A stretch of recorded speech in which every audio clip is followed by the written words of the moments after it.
Well, good afternoon, everybody. Thanks for coming and welcome to everybody online. My name's Matt Betts. I think a lot of you know me. I'm a professor here in the College of Forestry, lead PI of the H.J. Andrews, and I have a worrying bird habit, I think many of you would acknowledge. So I'm just going to give a few opening remarks, and then we're going to go to a presentation by Norm and Jerry and Gordie. So Tom asked me to provide just a brief introduction. So I have read most of the book, and I have to say, if anything, this is an incredibly humbling read. You know, this is a book about a policy that transformed forest management in the Northwest, and I would say is one of the most ambitious forest conservation plans in the world. And so reading through it reminded me, I knew some of this historical context, but it reminded me of how small my own work is. So one of the elements, when I was 6 in 1976, a young lad named Eric Forsman completed his master's thesis on this little known owl. I love the title of the thesis was A Preliminary Investigation of Spotted Owl in Oregon. Classic Eric, with incredibly humility. It turned out to be quite an important owl. When I turned 11, Jerry was in the process of convincing the Forest Service that maybe scientists should have a look at the H.J. Andrews at old growth forest, because it might not just be decadent, and it might actually have more about it than a biological desert does. So during this time, pre and post plan development, so many critical ecological thoughts came about, and many of which I teach to my students now.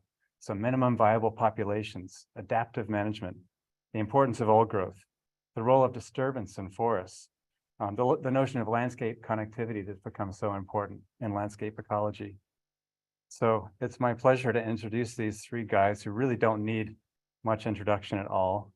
All of them are definitely approaching the status of old growth themselves, but I can say from personal experience, they're not behaving in a decadent way in recent years, and all of them are still exerting a strong influence on forest policy across the Northwest around the world.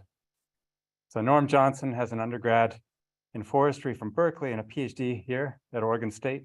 Norm's an emeritus professor in forest policy and has been teaching here forest policy for 30 years, and of course, an author of the Northwest Forest Plan. Gordie Reeves, also a PhD from Oregon State University in fisheries biology, and has had interests in freshwater ecology of salmon and trout and their conservation, and has been a senior research biologist with a Forest Service Pacific Northwest Research Station, and still serves and is involved with planning for the Elliott State Research Forest. And Jerry Franklin has a doctorate in botany and soils from Washington State University. We won't hold that against him because he was here for quite a while. And an author of the Northwest Forest Plan, as you all know, an emeritus professor at the University of Washington. And I describe him to my undergrads as sort of the Jagger of old growth. So with that, I'm going to leave it to Norm, who's going to come up and introduce you to the book. Thank you. We're gonna zip through this and then have questions at the end. By the way, this picture is from Eric Forsman. This Dan Donato took this picture of his family. It's just a wonderful addition to the book. Okay, yes, sure. Did begin with Eric Forsman's interest in northern spotted owl, and is finding that there were like any species of owls that people had studied before. Huge home ranges, large amounts of old forest. That was in the 70s. And that certainly led to a battle of the future of old growth federal forests in the Northwest that convulsed the region for at least a decade. And we were in the middle of it. And as it says on the back of the book, tree sitters, logger protests, dying timber towns, an iconic species on the brink. The timber wars consumed the Pacific Northwest in the late 1980s and early 90s, and led political leaders to ask scientists for a solution, and the Northwest Forest Plan was the result. Now, first, look a little at this for a minute, and we're studying the forest, the federal forest, within the range of the northern spotted owl.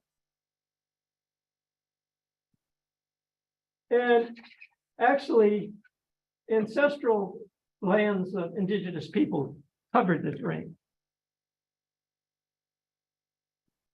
Now, as we see, the federal forests are a major part of it, with the especially on the Cascades and the Coast Range, down into the Klamath Mountains, and also the BLM holdings that are mainly a checkerboard in Southwest Oregon are a part of it.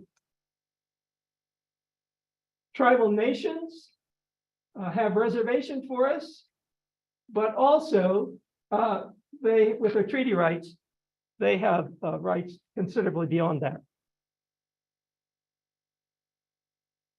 Sustained yield, the pathway to the greatest good. That was Gifford Pinchot's approach, setting policy goals in something called the Campaign to Save America, as part of Theodore Roosevelt's efforts to break monopolies and to go from this kind of vagabond industries that were sweeping across the country.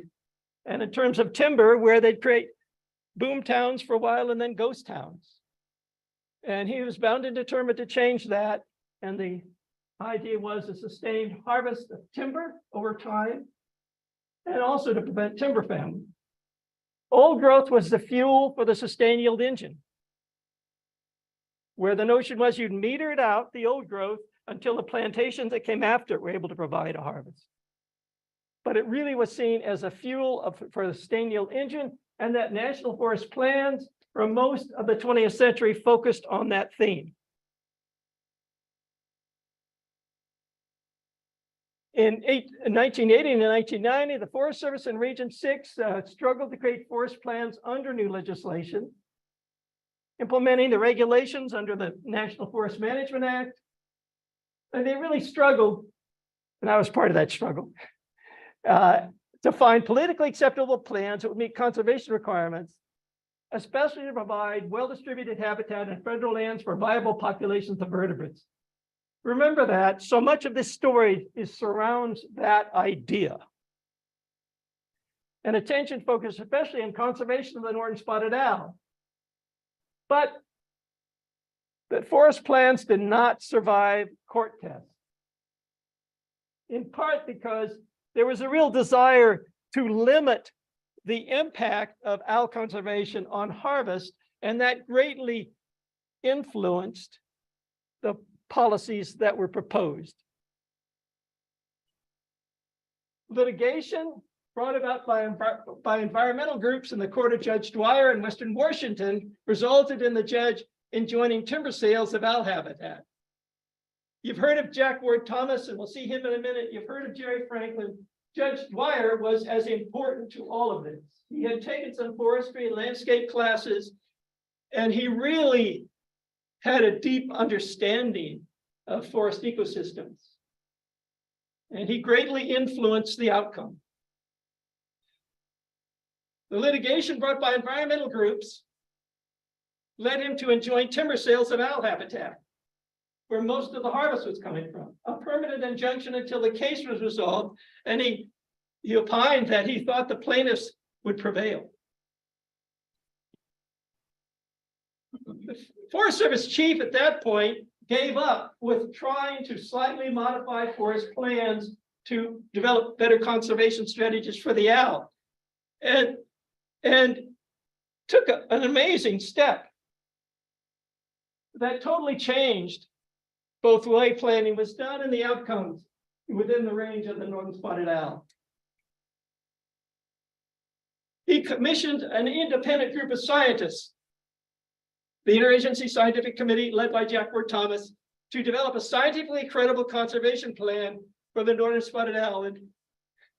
That just, Fred Swanson said, boy, that was a totally different way of looking at things. He really has talked to me about that than the previous way, which is trying to minimize the impact of any efforts to achieve these viability for these species, to minimize the impact on timber harvest.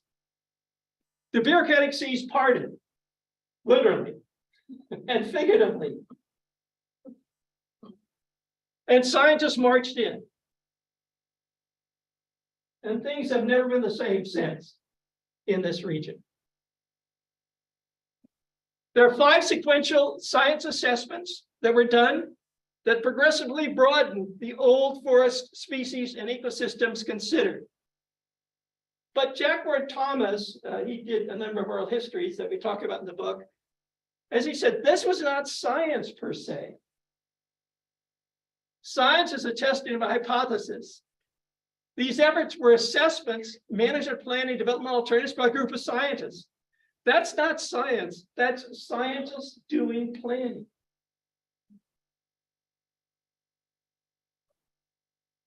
And planning that put wild science, as we call it, from the 70s and 80s to work in reshaping policy. Now, come on up, guys.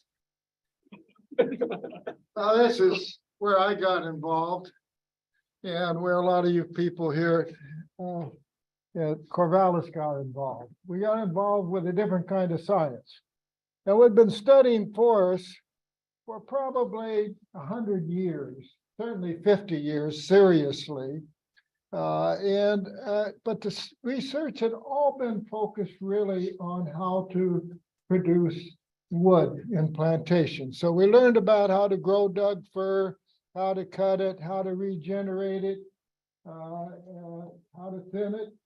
But we really never looked at the Douglas fir ecosystem and how it worked. Nobody was looking at the natural forest to see what was there, what kind of activity went on there. And there wasn't any interest on the part of the Forest Service or Oregon State University School of Forestry to do anything to find out about it. But there was a sack of money. Came through the National Science Foundation called the International Biological Program. And some scientists went to Congress. Congress stuffed some money down the throat of the National Science Foundation, said, you know, fund IBP, the US IBP program in the late 60s. And the focus of that program were on studies of 6 ecosystems, one of which was the Western coniferous forest biome. And the University of Washington had the head start on that. They had the inside track, but a bunch of us from Corvallis went up to Seattle for a meeting that UW had to put on to engage broader audience. And we ultimately got into about a 6 or 8 month fist fight between Corvallis and Seattle as to who was going to get some money. And in the end, we almost lost the program, but we got a big chunk of it. So we got a sack of money to study a Douglas fir ecosystem. Then we had a bunch of fistfights here in Corvallis because a lot of the people in Corvallis said the future is plantations. That is what we should study. But some of us said, no, we need to look at an old growth Douglas fir ecosystem and see what's there and how it works. And so that's what we did ultimately. And we went to the Andrews Experimental Forest. There was a watershed there that had already been monitored, and we decided, okay, we're going to do this work. And so we had no hypotheses. Forget about hypotheses. We didn't know enough about an old growth ecosystem to have a hypothesis. So we just said, okay, what we'll do is budgets. That'll get us into this. We'll do a carbon budget, that's energy. We'll do a water budget. Of course, that was largely done already. And we'll do a nutrient budget, a materials kind of a budget. And we went to work. And of course, we began to discover really fundamentally obvious things that we found to be exciting discoveries. And I'll just say one of them. The first thing we discovered was, oh, there's a lot of dead wood out there. Snags, down logs, and other kinds of woody debris. And it's in the stream too. And you can't balance your carbon budget without taking account of this stuff. There's just too much of it. Now, you have to understand that, you know, in retrospect, that's so obvious, it hurts. But it was not obvious in prospect. Only in retrospect is it obvious. And furthermore, IBP was doing a global synthesis of the carbon dynamics of forests. And there was no provision in that global synthesis for dead wood, because nobody had dead wood to the degree that we have it in our forests in the Northwest. So anyway, And Jerry, how did the managers respond to this? the managers, the foresters were not happy. Because we had learned, they had taught us, dead trees have no value. They're a fire hazard, they're an impediment, they're a danger. The only value they have is to put them on a truck and haul them to the mill. And so here we begin to say, no, you know, a healthy forest has a lot of dead wood in it because it's so important for so many things, including habitat. So, Thanks, Jerry. And- Gordie? and obviously, this is not the kind of science that the dean of the forestry school was interested, or the director of the experiment station was interested in. That's why we call it wild science. Science that examines the fundamental premises on which activities are based. Well, I wasn't around then. I showed up on the scene in 1980 and was over here at the lab, and Fred Everett and Jim Sedell were there, and they were all about landslides. Prior to that, in Mapleton, there was this whole issue about landslides and the negative aspects of it.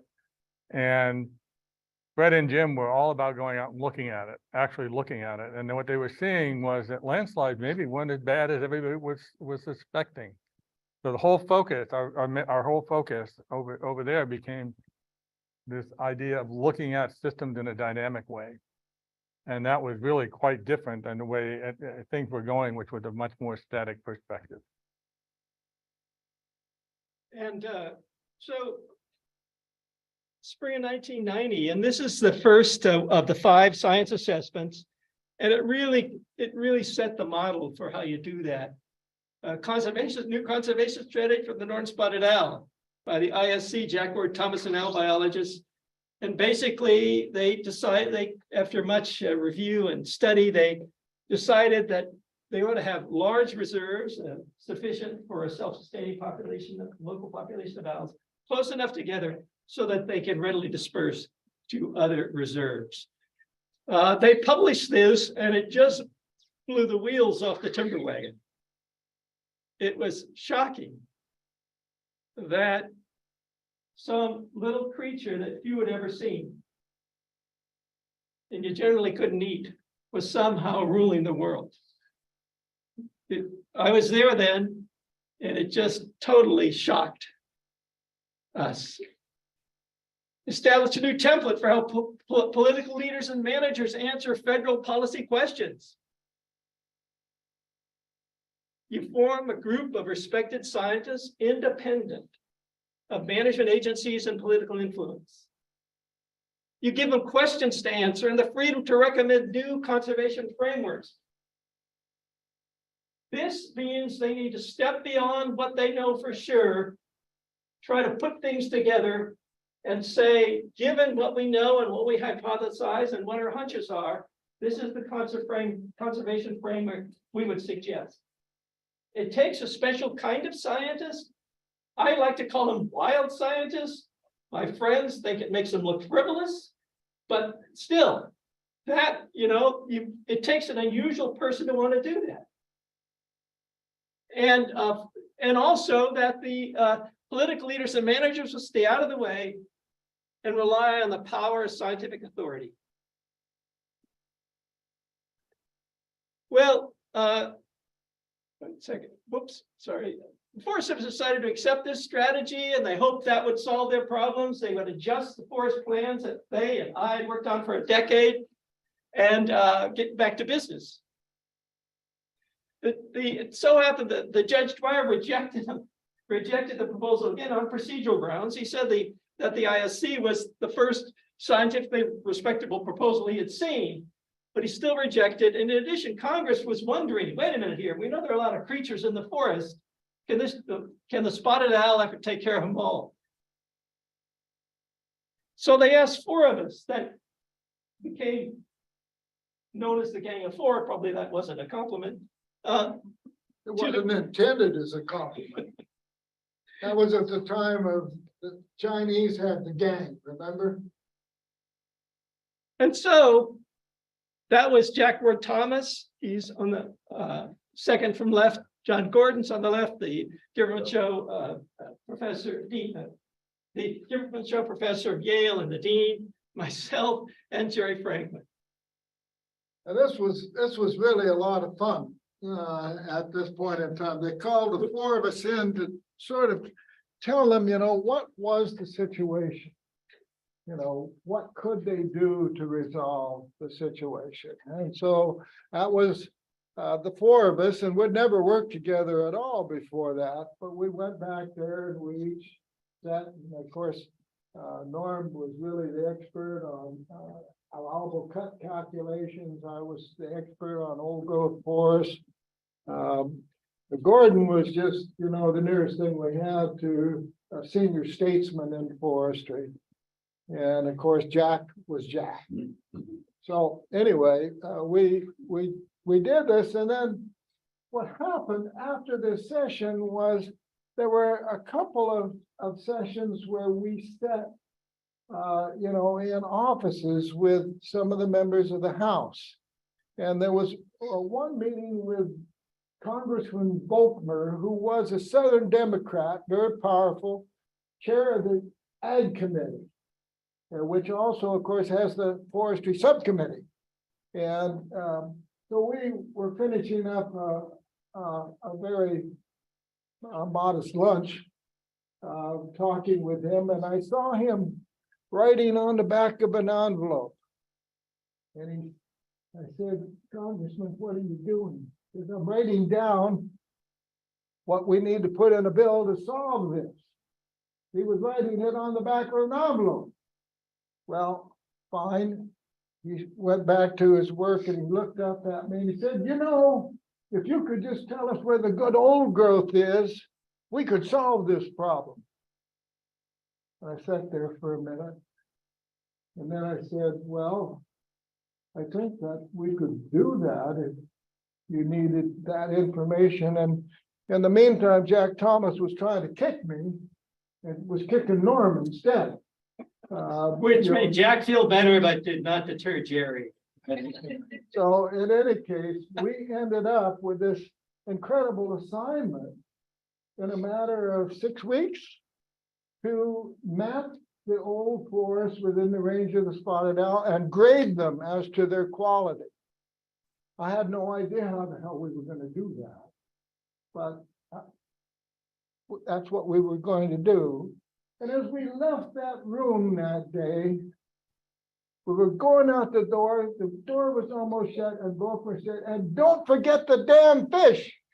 We don't want some fish blowing us out of the water after we've got this all solved. And so that, of course, it had broadened from owls to old growth, and now we were dealing with the aquatic system and the salmon as well. And it was at that point that Gordie and Jim Sedell were brought into the process to help us do that. And of course, Tom Spees was very much a part of the process. Ultimately, we mapped it, we graded it, we did it by essentially bringing all of the expertise from the field into a central location. And we actually arranged tables for each of the forests or BLM districts in the same geographic arrangement in which they actually existed, so that they could talk to their neighbors. And we did map the old growth. And we went back to Congress. Jerry, talk about the 80-year threshold that you and Spees worked up in an afternoon. Yeah. So anyway, they said, old growth, but Tom and I thought, hey, there's some younger forests that aren't old growth yet in a traditional sense, but they're contributing to late successional habitat. And I had particularly, and I know Tom knew about this too, the Yacolt Burn from 1902. So we decided we'd look at all the forests back to that time. And we said we'd look at all the forests that are 80 years or older. Now, I was explicitly to capture the Yacolt Burn. Is that right, Tom? One of your favorite places. So anyway, that's how the peculiar thing. It would have been easier just to make it 100 years, but Last Friday in the Capitol Press, which is as they say, a magazine, or it's a weekly of food and fiber. They were the climate advisor for the White House was asked with the president's new executive order that you have to basically map and develop, or at least make an estimate of the inventory of mature and old, and also develop policy. They're saying, well, nobody knows what mature is. And in response, the climate advisor said, well, an 80-year-old tree can be considered mature. 30 years later, that rule that they dreamed up one afternoon is still there. It's kind of amazing. Okay, and so as Jerry said, that and they called the forest, well, that late successional old growth to get the younger forest in there. And Jerry, you want to talk about? yeah, on the left is a mature forest. Happens to be on the Andrews, and then the old growth forest is on the right. That happens to be at Mount Rainier, that particular picture. But we've really learned a lot, even since we did the Gang of Four, about the mature forest and the important processes that are going on in the mature forest. And these forests are probably the only complete forest ecosystems that we have in the Douglas fir region. Everything else has been modified. These are complete in terms of the parts, the organisms, the processes. So, there is a map of highly significant LSOG areas in Oregon. And it was developed in 6 days. And it was first map that had been produced. But we didn't have any fish people in the Gang of Four. And so when Volkmer said, don't forget the damn fish, we had to find some. And in a hurry. And some congressional aide had suggested Gordie Reeves, who I didn't know. But he said he was really sort of duking it out with the Forest Service on the Elk River and effective logging. And frankly, when you're doing these kind of studies, you need reasonable people, but you need people that are willing to engage in a fight if need be. So I called Gordie one day, one evening, I had never met, to come up and help us for a few days.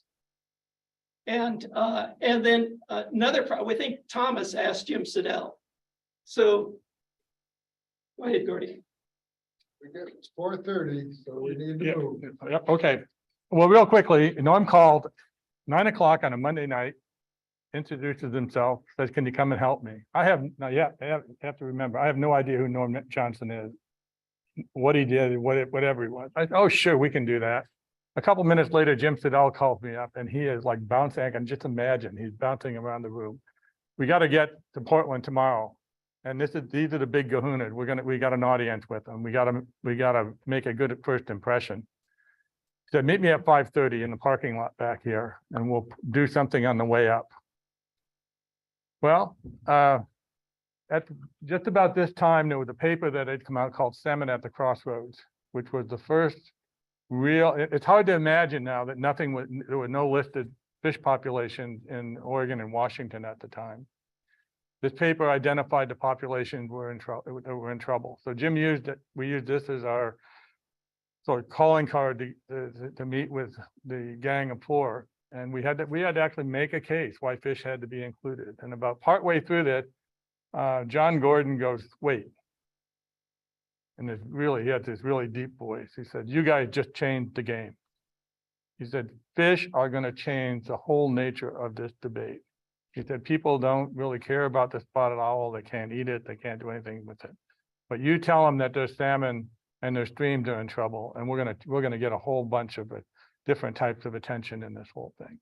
So we were in, and so we put together these components that dealing with key watershed, how to riparian management and so on. And we did this and made our way to Congress with these guys. And actually, they developed this conservation framework driving up there that morning to meet us. Now, okay, so we're doing this analysis, and their proposal had one really key component. It was to put substantial buffers on non-fish streams, which was a major change. And now this I am going to cover real briefly. And by the way, what we're going through here is the book, okay, as best we can. And there's a lot of detail, of course, in it. But we didn't develop a choice. We didn't develop a proposal like the Thomas Committee. Do this and it'll save the. We developed a set of choices, more than this actually. But here's some here's the highlights. And in those choices, we evaluated them from an ecological standpoint and an economic standpoint, with economics being the timber harvest level. And we have 5 criteria. Probability of retention of habitat sufficient to meet the requirements in the National Forest Management Act. We had 5 evaluation criteria, and we evaluated this probability of retention from very low to very high. And we first did the forest plans. And I was stunned. I thought, oh, damn, there goes all that work. Look at that. This, by the way, this evaluation was done at the OSU Center and was done in 3 or 4 days. And more studies after it did not reach different conclusions. It was really kind of amazing. But oh my gosh, look at the forest plans. And this was the summary chart when we reported back to the congressional committees. This was the only visual aid we used. That chart, just about that size. Yeah, it's a poster board. And it was stunning. Those politicians could understand very clearly that there was no free lunch. There's no way out of this in which you're going to be able to have owls and old growth and fish without having a tremendous impact on timber harvest. In fact, they knew exactly where their decision space was. And it was on the right 3 columns. And just before we get there, just this then, but with the forest plans plus the Thomas report, would that fix things? And that some people had real hope for it. And no, it still is. There's all the low and moderately low. And the congressman from Eastern Oregon, Bob Smith, very conservative at the time, he said to me, Norm, you could have written a shorter report. He said, because of all these choices, Congress isn't going to legislate anything with an L in it. And he actually defined the threshold. But they did it, not us. To get over here to where you had at least high on everything, at least medium high on everything, it's a harvest level just 25% of the past decade. And they understood it. They certainly it was did. Tremendous sticker shock. And this was where they faced the reality. And in fact, they could not achieve goals without big impacts on timber harvest. And they accepted the reality of that. Yeah, but interestingly, no one in Congress said anything critical about this report. A different age, right? No one did. This was not a partisan issue in those days. It was a sectional issue, not a partisan. No, they didn't. No. Of course, how could these guys in 6 weeks do this? I mean, but they had hired us. We were their people. We had reported. We didn't tell them what to do. We just said, this is what we know. And Forest Service chiefs and the regional forester are outraged at the conclusion that the new forest plans would not protect fish. They really got upset with Jim and Gordie, really got upset. They brought in these. Well, this was probably the easiest conclusion I've ever reached in my career. I read the forest plan. The forest plan simply said, except for maybe one, that fish habitat was going to decline. It was right there in black and white. There was nothing more you could conclude from this. We didn't have to do any analysis or anything else. I simply read the forest plan, Xeroxed the pages. Forest fish habitat is going to decline. We got sort of ambushed by the higher ups in the Forest Service and berated for being bad employees. And I just handed them the file, a file with all the forest plan highlighted. They couldn't. Obviously, the chief had not read the forest. I don't think anybody in the Washington office had read the forest plan. They were just shocked. They had two task forces. They set up to try to refute their findings, unsuccessful. 2 or 3 months later, they put Sedell and Reeves in charge of the fish strategy. Amazing times. Need to hustle, Norm. Spring of '92, the Forest Service again proposes an elk conservation strategy.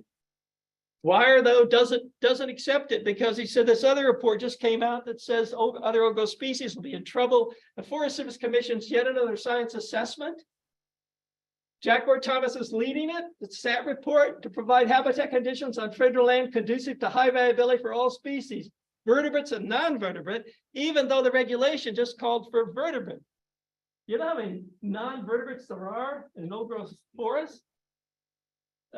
Eventually 1,000 were considered. This really changed things, and they did it a high likelihood. They recommended a number of additional protections, including surveys for those species we didn't know much about. Oh, wait a minute here, but that now the SAT report came out just as the Clinton administration was coming into office. And when candidate Clinton, when he was up in Seattle, he was talking to friendly during the campaign about September of '92. He said to these folks, Seattle labor and business, they're very friendly. They talked about urban issues. He had an assistant with him, Katie McGinty, who had been Gore's advisor when he's in the Senate. And she said, don't get into the Isle timber issue. It's intractable. And they didn't come up. He's leaving the room. We interviewed Katie and many White House people for this. And he just turned and said to him, and in addition, if you elect us, we will solve this issue, this Isle timber issue, in the first few months of our presidency. She was devastated because she knew she didn't. At any rate, that really happened. That's how they got into it. They held a forest conference where a lot of people got. How many people remember the forest conference? Well, you're pretty young, some of you, but at any rate, it did happen in '93. Okay, and so he calls for another science assessment, but this time the goal is to maintain the highest service level possible, meeting legal requirements for old-growth species and ecosystems. But the plan must be scientifically sound, ecologically credible, and legally responsible. Whoa, I still can't find it. What a great set of guiding principles, you know? Key question, how much LSRs forest will be needed? Lake succession and growth. Scientists sequestered on the 14th floor of the US Bank building for months. Scores of scientists. There was a guard at the door. Nobody could get in, and barely could we get out. And Katie McGinty was the link with the scientists and the president. And the president was directly involved in this and did make the decisions. We developed options that divided the federal forest and lake successional reserves, riparian reserves, and matrix. Remember the Clinton administration in Washington, and they were deeply disappointed over the projected harvest levels. Deeply disappointed. The scientists that were at the meeting, and he was, and I was, and Thomas, we volunteered to go back and try again. They had stayed out of this. They weren't trying to get us to bend the science. They just were so disappointed at the harvest levels. To develop a more integrated or efficient option that became known as option 9. And in the book, Jack Ward Thomas, in our book, I quoted Jack Ward Thomas that says, Jerry Franklin was the father of option 9. 2 minutes, Jerry. Well, I won't take 2 minutes for it. It was very simple. When we were in the Pink Tower, the aquatically oriented people were doing their thing. The terrestrial people were doing their thing. There wasn't a lot of interchange going on. And we saw the possibility of bringing up additional land for timber harvest by in fact integrating the goals of the aquatic and terrestrial people. We could do a more efficient job of preservation with it. And so that's what option 9 was. It was simply an effort to bring more of the aquatic and the terrestrial together. There was no time for that as a part of the regular process. So that did enable the harvest level to increase with about the same, slightly, with about the same protection for other resources. Okay, released, the option 9 is the president's plan, released on July 1st after a furious debate within the White House. And we managed to get go to Little Rock. We worked deep into the presidential library there and got out the memos and various statements that were made back and forth within the administration. Ron Emanuel, who was the president's political advisor, the chief of staff for President Obama, then mayor of Chicago, and on and on. He said about this, we need to address the gap between the political reality and the scientific reality of this issue. The foundation for decision-making on the timber issue has been placed in the scientific community. However, scientific analysis says we must reduce cutting by 70%. Clearly, this would be economically destructive, not to mention the fact it would be hard to sell politically. We are therefore in a difficult and potentially perilous position. And he urged the president not to move forward. And all the way up to the trying to get into the middle of the meetings on the decision. At any rate, the president went on. Called for 75% decrease in the allowable cut. Landscape plan constructed on the viability of 3 species, hundreds of other species, those pesky non-vertebrates got low viability ratings because little was known about their habitat needs. As we talk about in the book, boy, was there a stormy reception. President Clinton announced it in a live announcement. Public criticism centered on a massive drop in the allowable cut and the hundreds of species doomed to extinction due to low viability ratings. Tribal nations were dismayed that they had not been involved in preparing the plan. But government lawyers looked at those viability ratings and says, we got to do something about that. And they, one more science assessment, the last one, with instruction to raise the viability ratings of both vertebrates and non-vertebrates. And some of the added protections would have to be done through surveys and on-the-ground adjustment to protect species when found, which became known as survey advantage. Birth of the forest plan in late '94. And approximately 80% of the LSRs forest was reserved. The rest of it, though, was in the matrix and it potentially could be harvested. Judge Dwyer admired the plan and approved it. And here, what you ought to really focus on, the green is wilderness and related reserves. The blue are the late successional reserves. And that's what Franklin and Spies and others drew. Okay, and the gold, different shades of gold are matrix. But in addition, within the matrix, there's a greatly expanded riparian reserves from the past, greatly expanded. You want to see? Yeah, this was probably one of the more controversial parts of what we proposed. Partly dealing with the size of the riparian areas and the expansion into the non-fish bearing streams. Fred And Kelly Burnett did some real seminal work in terms of just laying out the justification for these areas. And I hadn't even thought about it until we gave a seminar a few weeks ago over at Stream Team, and Stan Gregory said this was a seminal moment in terms of forest management, because all of a sudden we moved away from looking at aquatic ecosystems as a set distance from the stream to looking at them in an sort of from ecological process, ecological context. And there was a lot of challenge. The curves that went into this and this whole idea were really challenged quite extensively, particularly by the industry when they came out, but we survived it. The evidence is only, accumulated to suggest that this approach has been a solid one. And also standards on Northwest Plan recognize moist and dry forests, moist being the blue and green, and dry being the red, orange, and yellow, and with somewhat different standards for them, especially in terms of fuel treatments in the dry forest. But that's still the plan was mostly a moist forest plan and just slightly adjusted for the dry forest. Now in this, even though when it came out, it was 1.1 billion was the harvest, a 75 to 80% drop.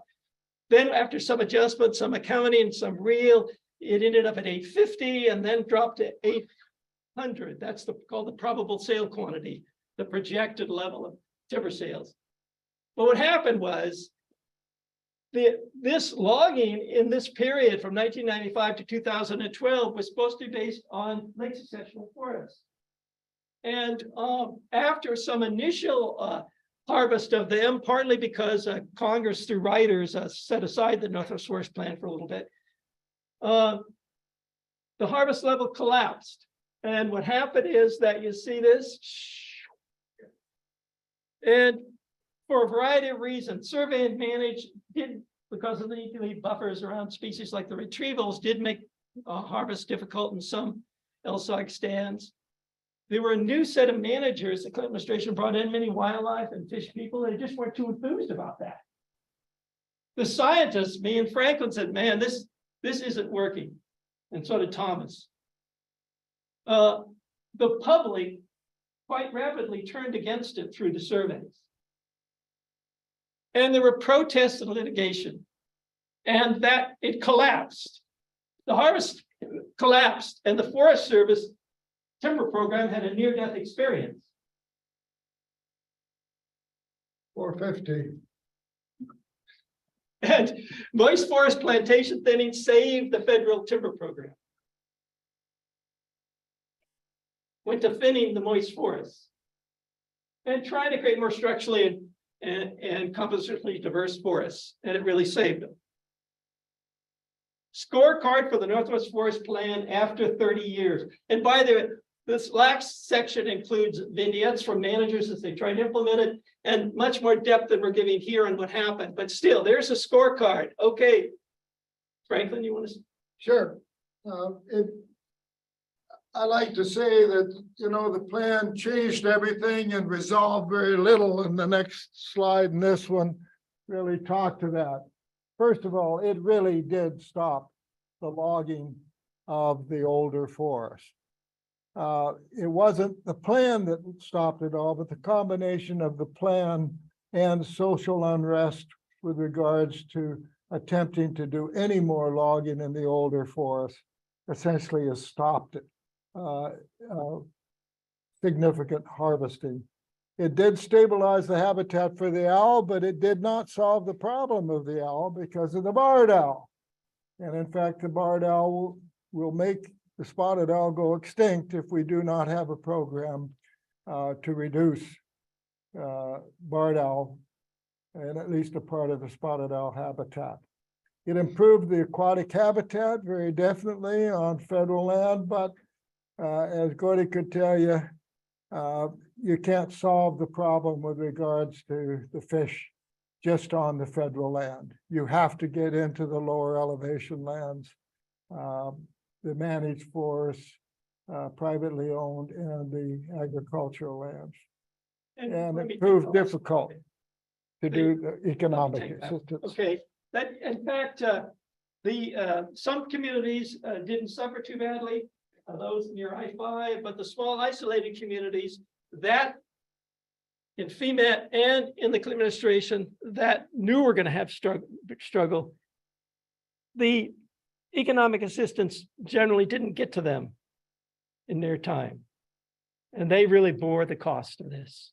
And they still do, of the big change. Next, why it matters. It's lasted 30 years. It's lasted 30 years. Establish a mantra, scientifically sound, ecologically credible, and legally responsible. And it implemented ecosystem planning, conserved old growth aquatic ecosystems, presented on alternative tree farms, and made planning more than an art of the deal. That there are some environmental standards you have to meet. Recommendations for the future. The first one is to greatly increase recognition of the rights and goals of tribal nations. They were largely left out of the Northwest Forest Plan. Some of what was done does benefit them, like the aquatic strategy, but still they were largely left out, and that of course needs to change. Then Franklin. Two things on the next step. One of them is we really believe that the remaining mature and old moist forests need to be reserved in any kind of revision of the Northwest Forest Plan. The other thing that needs to happen is in the dry forest, the frequent fire forest landscapes, we need to have a really aggressive program of restoring a structure which is resistant and resilient to fire. And the focus there is not on reserves of forest, but on retention and protection of the old trees that are a part of that landscape. And then the barred owls. The third thing there is the barred owls, and I already alluded to that. The only hope for the spotted owl is some kind of program to reduce the frequency with which they encounter barred owls. And the Fish and Wildlife Service will probably, before the end of this year, be proposing some kind of program. We have no idea exactly what it's going to be. But Jerry, also the barred owls impact on all the other species. Well, oh, yeah. The big deal about the barred owl is it is a new top predator that is impacting organisms that have never had such a voracious and abundant predator. And so that's really the more serious problem than simply the impacts on the northern spotted owl. This is a new top predator that is preying very aggressively, and it's very fecund, has very small territories, and eats everything that it can possibly get its beak around. Gordie? Yeah, one thing, when we started these efforts, there was one population of salmon listed in the region of northern spotted owl. There's now over 30. And we were anticipating that, but we were also under the direction to put as much responsibility for recovery of listed and potentially listed fish onto the federal land.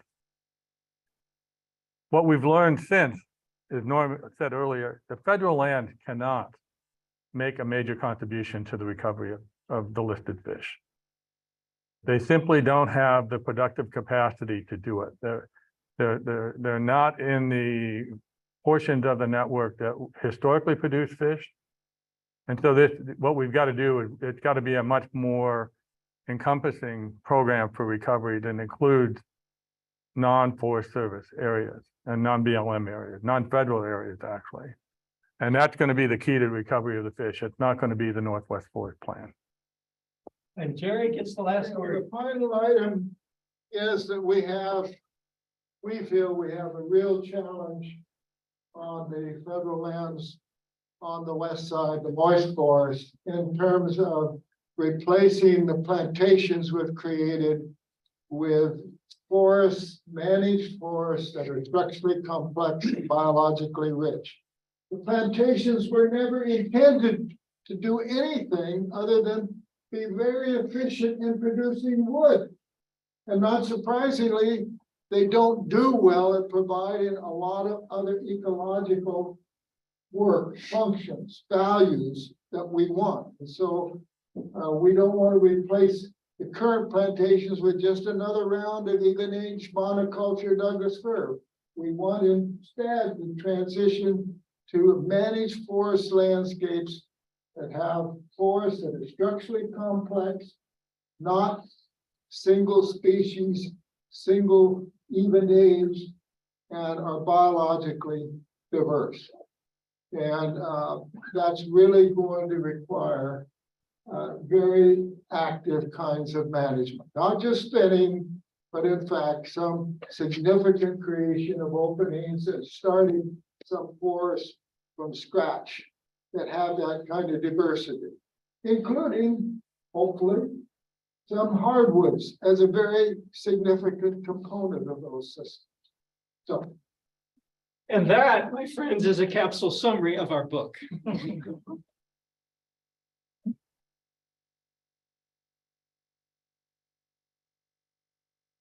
We have about 5 minutes for questions before we get kicked out. And then there's a reception outside in theory with some food and drink, and you can ask these guys more questions while we're there. So we have a couple questions on Zoom, but we'll prioritize people in the room here. The question about survey and manage. So a couple of years ago, the BLM basically got rid of survey and management when they revised their forest plan. Yes. And I wonder what three of your thoughts are on that, and whether you think that the Forest Service is likely to do a similar thing. And I'm particularly wondering about it because I feel like that's kind of going to be a barrier to doing more variable retention harvest in the plantations. The survey and manage doesn't apply to the plantations.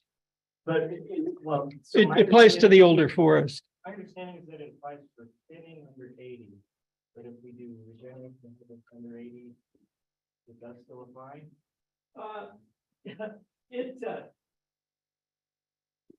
You've raised a good question, and that hasn't been court tested. Okay, it hasn't been court tested. The Forest Service now is trying to put together a group to advise them. Franklin will probably be on it, and that's certainly an issue they're going to need to tackle. Yeah, I think it'd be harder for the Forest Service to walk away from that unless they do. The purpose of survey and manage was to do with old growth species. If they reserve moist forest old growth, then you don't need it anymore.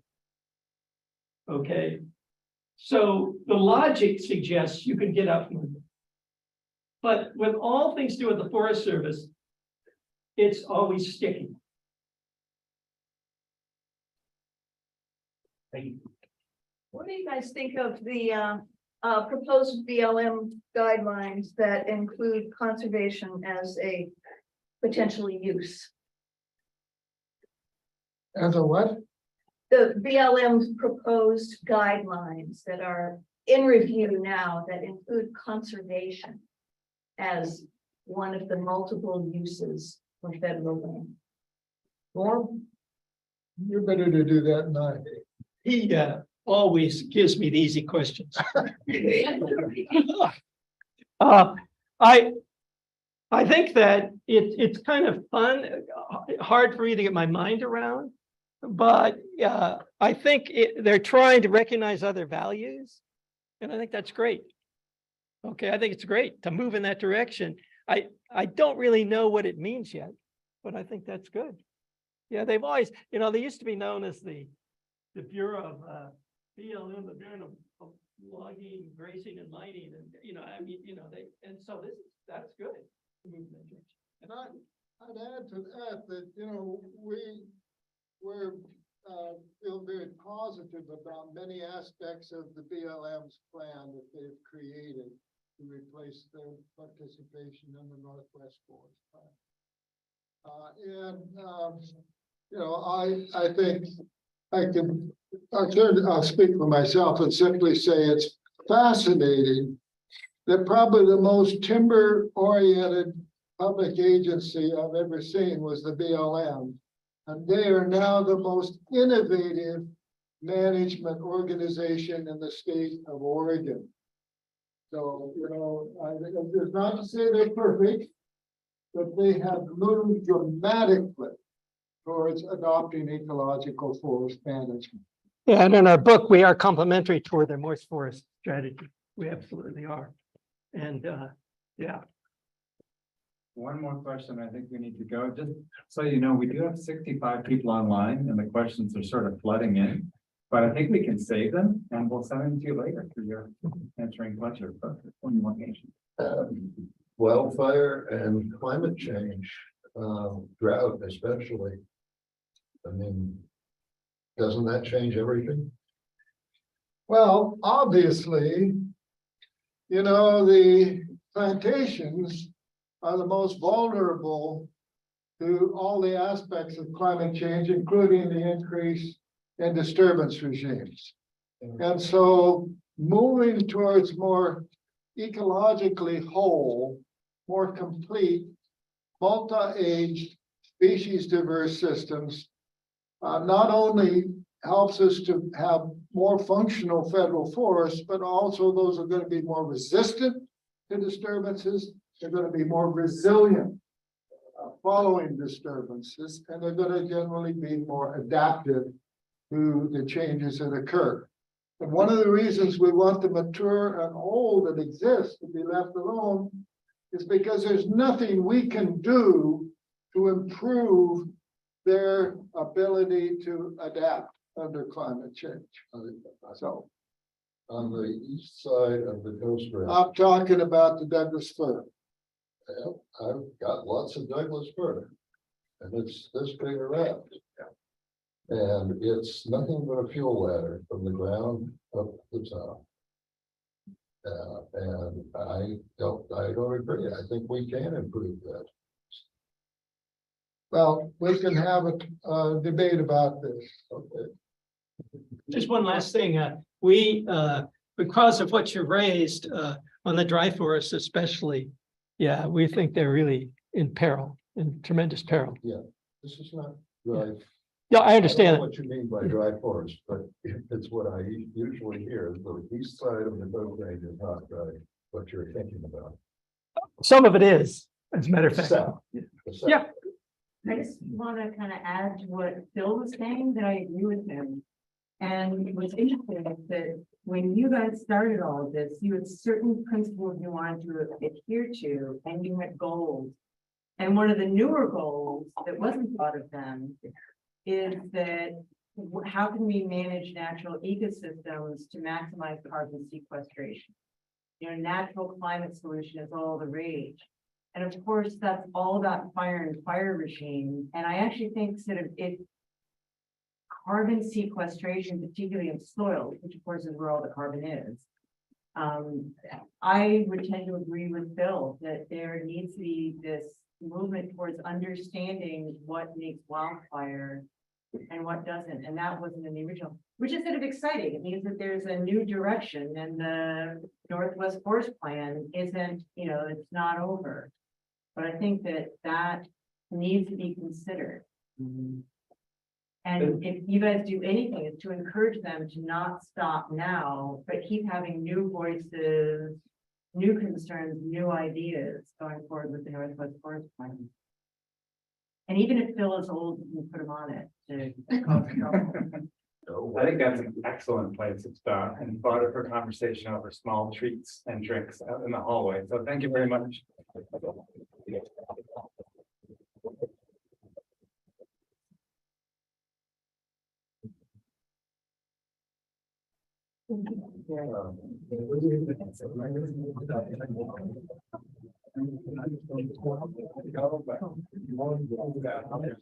Carrie, without